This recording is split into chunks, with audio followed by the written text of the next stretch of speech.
she's the one who would give even though he has nothing to give. This episode is brought to you by... Hi everybody, how's everybody doing? Welcome to Chat with Mick, and right next to me is MADELINE Arenas. Oh my god, I'm so happy to see her. She's actually a good friend of mine, and she's a fellow photographer, artist, plantita, and so many other things. How are you doing, MADELINE? I'm doing so good. Thank you for inviting me. It's a pleasure to be with your show. I am so excited because MADELINE is one of the people who has the purest heart. And for me, she's really like up there. And she's someone that I really admire. So I'm so happy that she's here with us today. How are you doing? I'm doing good. So happy that winter is over. No more rain. Winter is over and it's really nice outside. It's bright and sunny and it's not windy. The weather's been a little bit weird, like it was raining yesterday, and it's like patchy rains. Like it's raining in some parts of the city and some parts are not. It's so dry. But that actually tells us that wedding season is coming, right? Yeah, wedding season, spring season, a lot of events. Yeah, and for MADELINE, because she's a wedding newborn photographer, so she's gonna be busy, and so it's really great to have her. Like she finally has the time to be with us here on our show. Can you tell us a little bit about how you started with photography? Oh gosh, photography, that was like 16 years ago. 16 years ago when my son Dylan came, and I used him as my portfolio.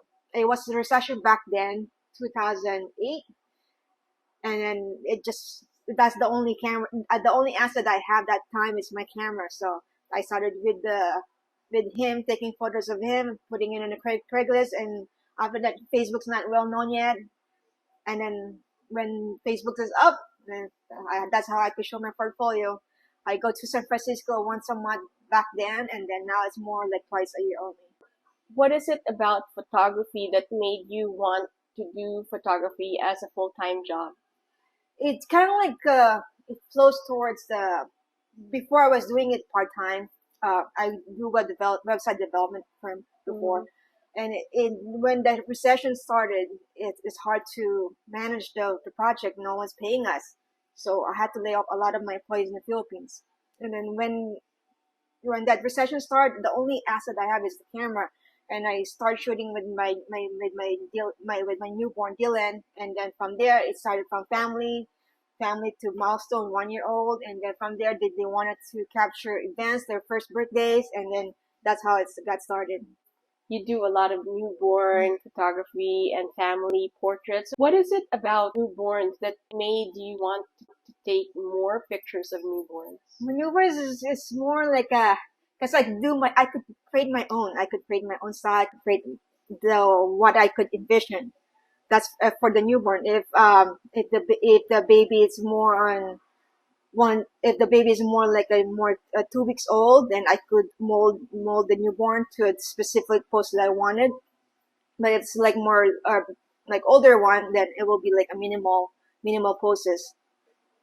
What I like for them is it's up to 3 hours. I could easily props them up as opposed to like seniors they want their own style. Would you say you're like a newborn whisperer? Yeah, so I've been doing that because I could easily put the baby to sleep in the next 30 minutes. How does that work? Like I can't imagine myself taking pictures of newborns. I've tried it in the past, but it was difficult. It is really difficult hard. if you don't have proper training. Yeah. If you're not skilled enough or the techniques that I had, that if you can't put it into the thing, then it won't work. So we have certain technique to make the baby sleep. Mm-hmm. Yeah. You certainly seem like you have the touch because I see your photographs of newborns and I'm just like, oh my gosh, like I wish I had a baby just like that, Yeah, when big clients would see my photos, I want to make another one just to take photos of me. Oh my gosh. Do you still see those babies? Like, do you see them grow up? Oh yeah, they're teenagers now. They're 14 years old, 15 years old. They were doing bar mitzvah for them, and it's very heartwarming when clients will call me. Oh, your newborn is already having a bar mitzvah. I need you to this certain date, stuff like that. So it makes me a privilege. Oh, there's a twins that I photographed 16 years ago. One of my first set of twins. We're having a quinceañera in August, and I've been photographing ever since they're newborn. That's how long. So the client, kept my business card, and that's how it's very warming to get the clients go back with you, even for so many years. Oh my gosh. Yeah, it's very privileged to see them back again and taking photos of their major milestone. It's good that you kept your relationships with those clients because it seems like they keep on coming back. What's the thing that you remember the most, or what's the thing that you like the most as you go to your client's house or wherever the photo shoot is, and like what do you take from that experience? The most the saddest one I won't forget this. I was photographing this newborn, and then suddenly the mom, while I'm propping it up or while I'm positioning her baby, the mom suddenly say, I name her with my husband's late father. So the dad passed away before the baby was born. And she was crying while I'm doing the props. And as a photographer, you have to hold your emotions so you could do your job. And I think that one I won't forget. I won't even for life. I won't even forget that. Yeah, it's heartbreaking for the mom crying while doing the photo shoot, and me doing a documentary of her only newborn. So how do you keep yourself composed like during those times? Like we get sick or you get emotional during certain times. How do you keep yourself working in a top shape? Believe me, it's hard as a photographer because if you can't hold the emotion, you're not gonna able to capture what you wanted.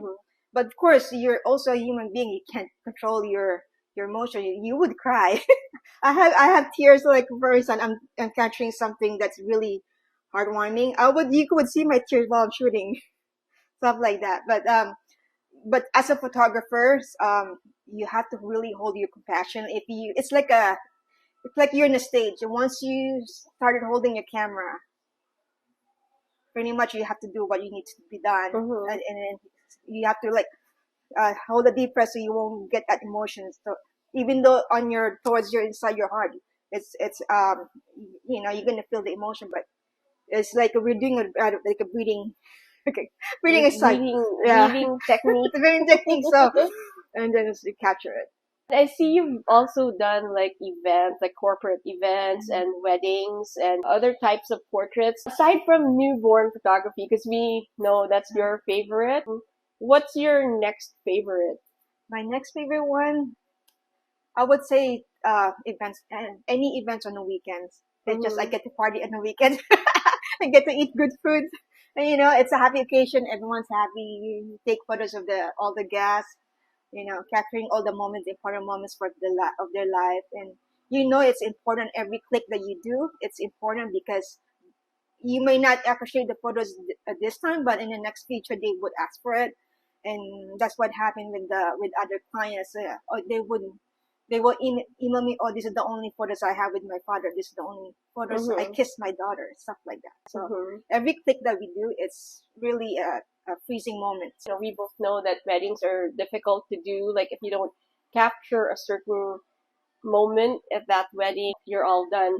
What are things do you think photographers should capture in each wedding? On each wedding is make sure you capture all the VIP relatives. During consultation, you would need to ask who are the relatives. That's why on reception there's a VIP table or reserve. That you would know who are the most important one, and you can't miss those relatives. I think that's one of the most important part, including besides the couple. Have you met any bridezillas? Bridezillas? Not that's much part, but I have one client. I have to help her with her gown, and she needs to pee bad. So I was literally inside her in the bathroom, lifting her dress so it won't get messy. Those, those kind of stuff. You've experienced a lot of things in the photography world. I see you going to other towns and other cities and other states. It seems like you travel a lot for photography. Mostly in New York. I try to be there 2 to 3 times a year, and then Bay Area. Those range of time because my children are still teenager. I want to be with them till before they grow older and be out of if they go back to the college, as much possible try to be inside the house still. I see that you go to Las Vegas a lot. Las Vegas is for the conference, for the photography conferences and the life insurance conference. What is the photography conference? It's a WPPI. It's the one of the oldest and the largest conference for photographers. You get to meet Joe McNally. You get to meet all the Nikon ambassadors. It's like something like a playground for all the photographers. Everyone that you see is photographers. So wedding professionals. Yeah, wedding portrait photographers. Madeline is actually an award-winning photographer from WPPI. What was the category that you were awarded in? It's range.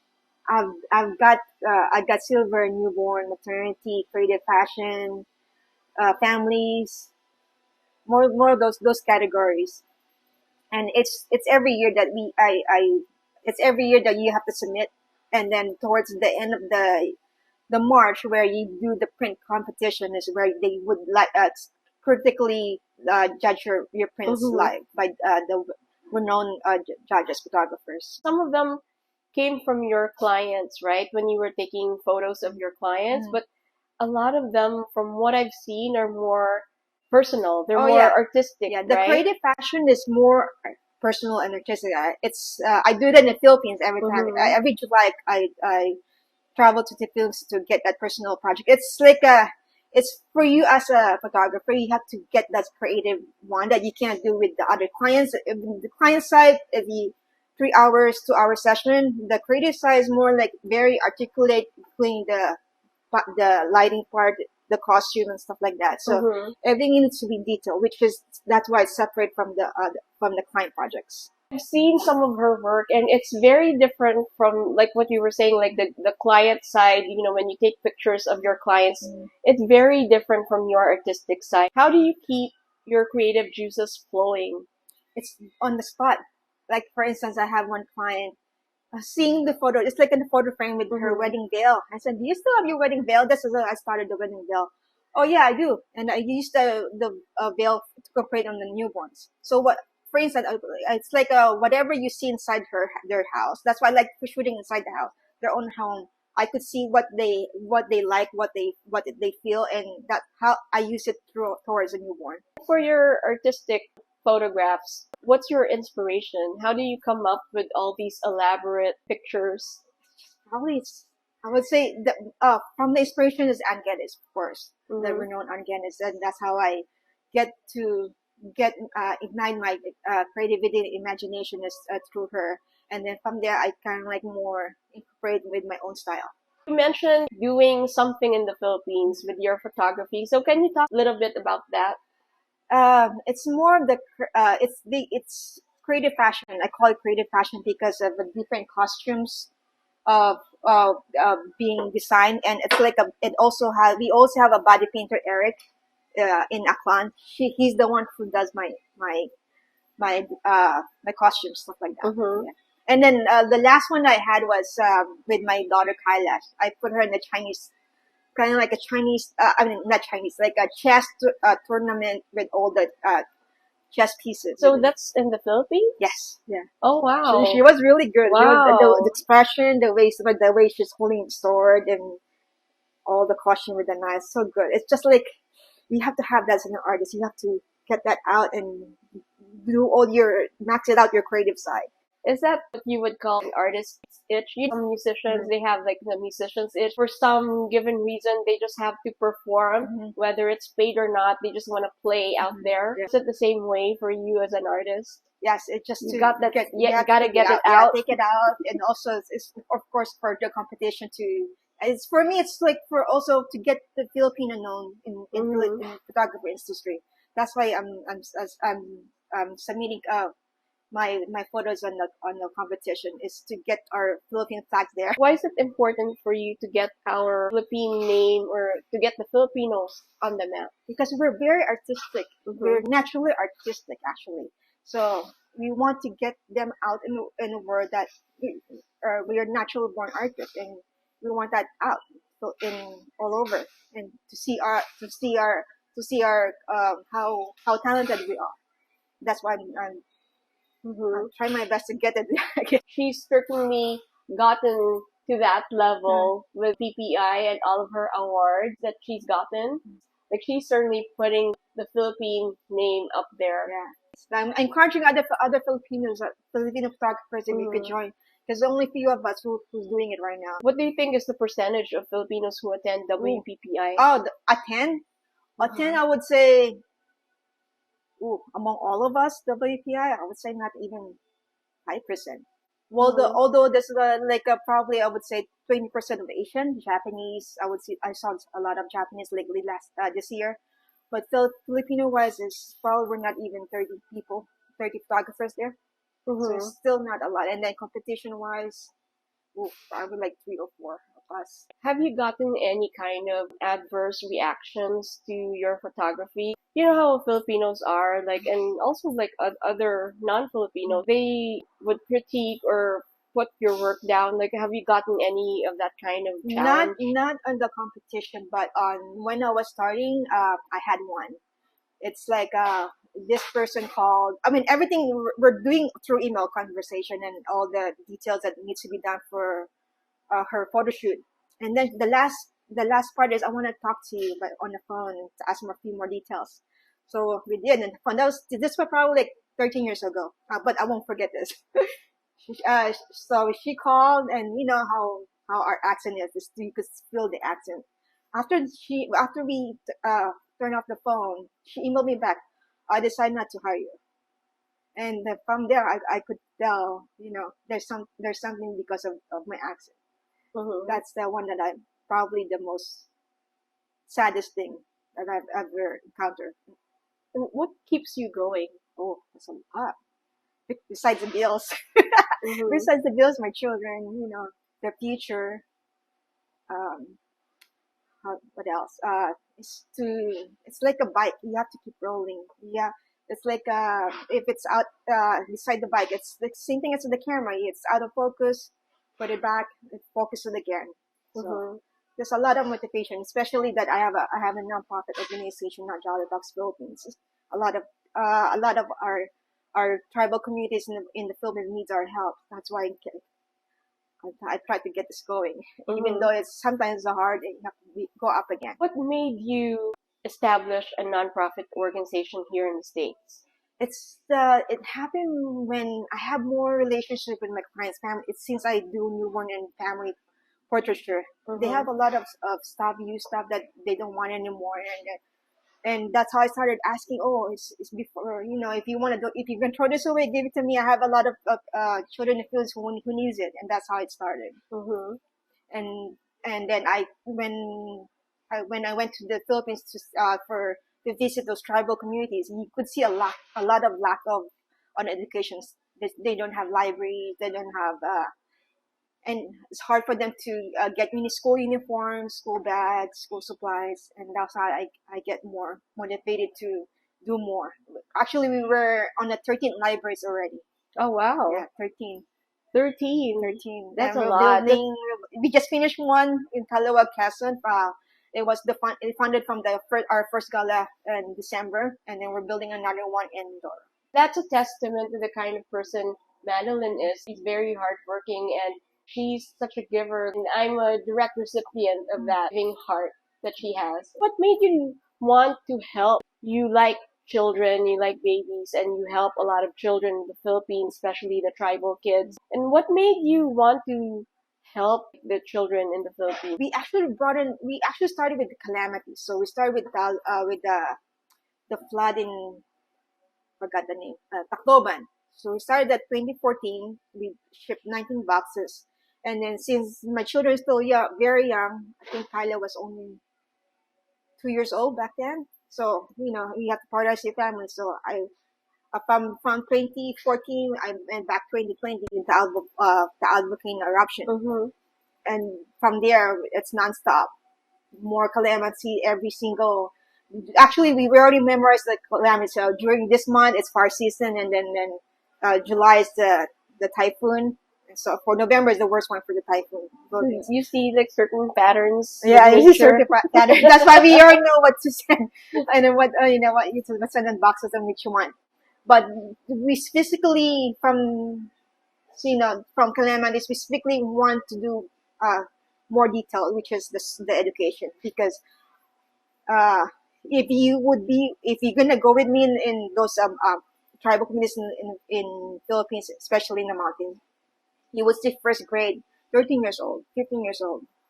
I could tell because when we do a school uniforms, we would photograph them in per class, and you would see those bigger children. They want to go down because they feel ashamed that they're 13 years old in their first grade, Mm-hmm.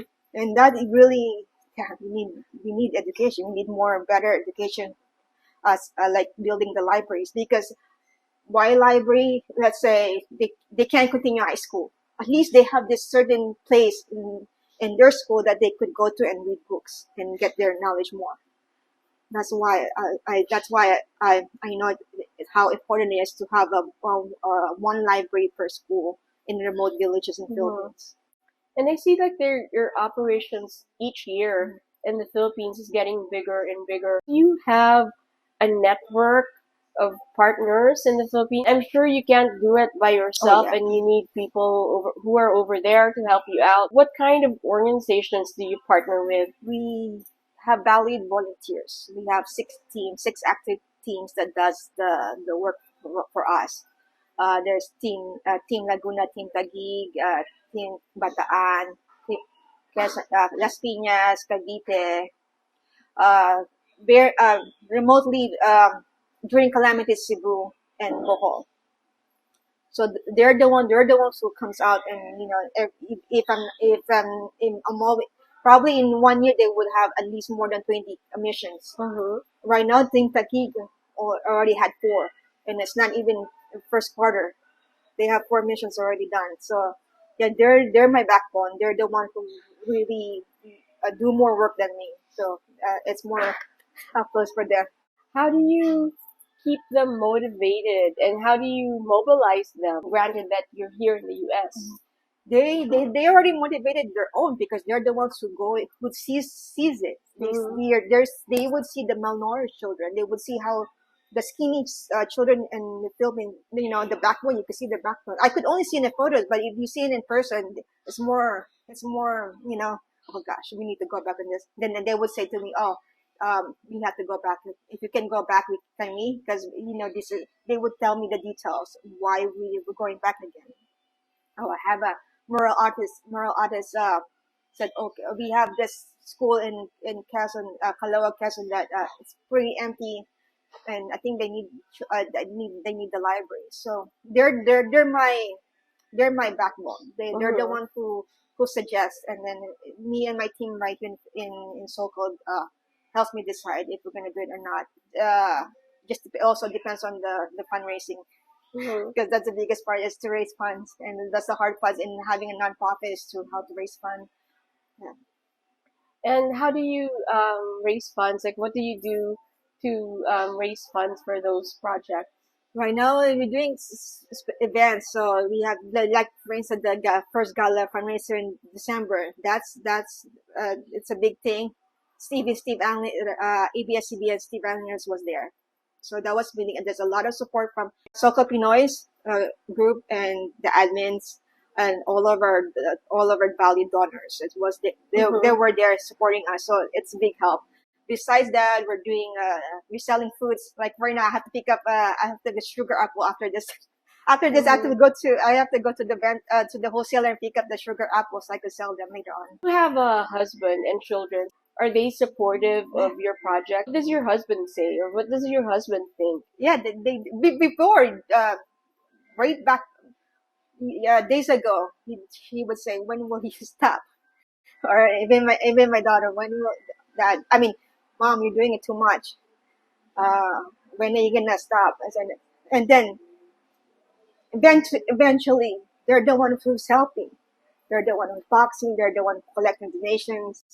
They're actually, my husband, my brother, the one who got all the donation from 2 weeks ago, because I was in Vegas. They're the one who took out all the donation from the consignment. What do you think was the change of heart? Changing heart, because they could, especially Kyla, and Dylan, they saw it. They were with me last year to do the mission in Mindoro, so they could see it. They could feel it. They could see what's lacking. That's why they're motivated more to do more. Yeah. Well, I see you crying. Oh, okay, yeah, because it's very heartwarming to see them do it. Yes, Especially it's in Mindoro. It took us about, oh gosh, I can't imagine how hard was it, because it's we have to ride the road, we have to drive all the way towards the mountain, we have to walk 2 hours away from the spot, we have to walk 2 hours because it's not transfer friendly, so we have to cross the swaying bridge. It's a hard work, but I didn't hear any complaint from them. And that's how grateful I am with my children. Yeah, and that's a testament to how good of a mother you are, because they're certainly following your footsteps. Yeah. We hope in the future they will continue your work. Hope so. When you were growing up, did you have any kind of role models, or were your parents the same as you? My mom is my mom. Even though my mom, she's the one who would give, even though he has nothing to give. And wow, I inherited that from her. Yeah. Oh, I'm crying already. See, you made me cry. Okay. What was it about your mom? What characteristics does she have that you think made her like that? She's a more generous person. That's it. Yeah. From the start, because she knows the hardship as well. What was life like when you were young? 3 months old, my mom already put me in the province, in my grandparents' home in Calesha, Pangasinan. 3 months old. And then I went back to Manila when I was 5 years old, when I had to start kindergarten. So I pretty much I could see how the living in province. And it's very, very grateful that I experienced that. As an immigrant to the U.S., what was your experience like? What made you want to help people in the Philippines? Because I know before you did your photography, you were a website developer, and you did a lot of things in the tech world. Yeah.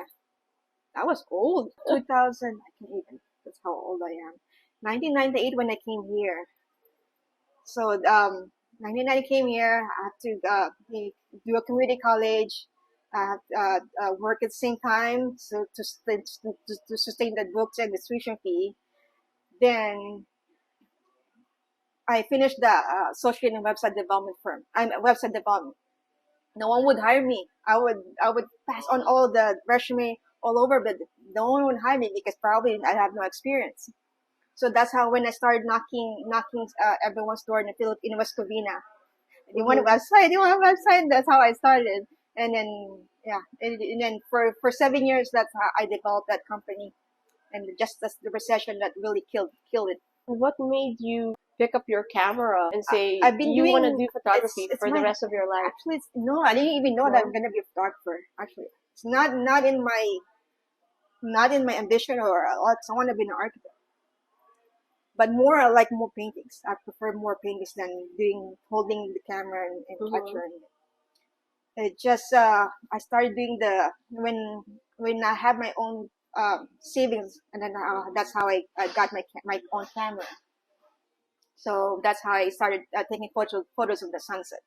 And then from the hobby, I could see how the cameras work, and I started with the baby when my firstborn is here. Learning about how you started with photography and doing all these things in the Philippines and giving back. It seems like you've done so many things. You're living your dream. You're an artist and you're making a living out of being a photographer, and you're giving back and you're helping a lot of people. Are there things that you haven't done?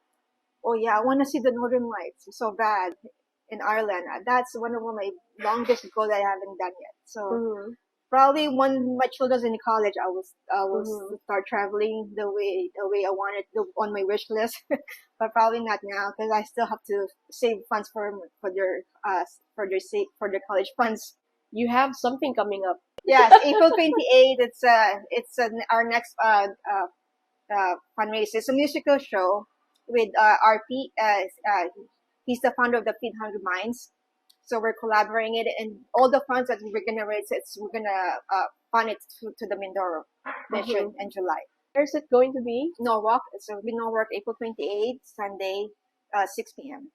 And Yes. then before that, we created the business mixer. It's all the business owner who wants to collab and network with everyone.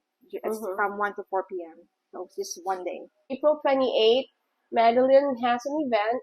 It's at Norwalk. First, there's going to be a business mixer in the afternoon, and in the evening, there's going to be a concert with some artists from our local Philam community, and we have a couple of people coming from the Philippines, right? Yes, RP is from the Mhm. RP is the one who's going to be singing, and his pianist Isabella and Javier will be singing as well here.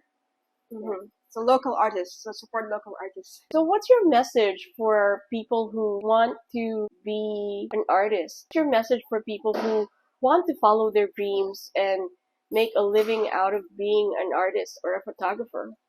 Well, it's your passion, it's your talent, it's already in you. So there's no way you can hold it back. You just have to push through it and make sure that your goal is completed every single year. Create a goal list every single year. What you want to do, what you want to be accomplished. In terms of business, don't do a leap yet towards the full time and leave your full time job until you're really 100% income generation. Otherwise, it's gonna hurt you. So if I would tell if it's you're already fully booking 3 months ahead on your events or session, then probably it's like a coin. You would know if it's the right time to do a full time as an artist or not. It's you could see it, you could feel it. Yeah. So Mhm. I would say don't stop. You have to keep doing what you're doing. It's already in you. Just improve it every single month. That's why I'm doing the creative project every year is to get me going. So, ladies and gentlemen, we have Madeline Arenas, award-winning photographer and philanthropist. Thank you so much for being Thank with you us so much. today. Thank you for having me. It's a pleasure to be on your show. Thank you for letting me do this. And thank you so much for being a really good friend to me too. Thank you, you. and we'll see you soon. Thank you. Bye. Bye.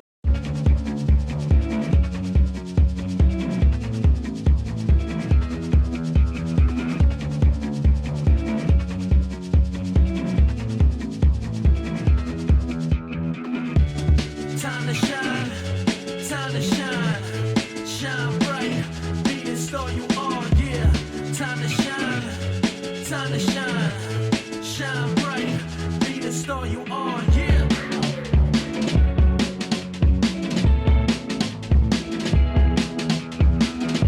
Don't miss out. Want to be seen?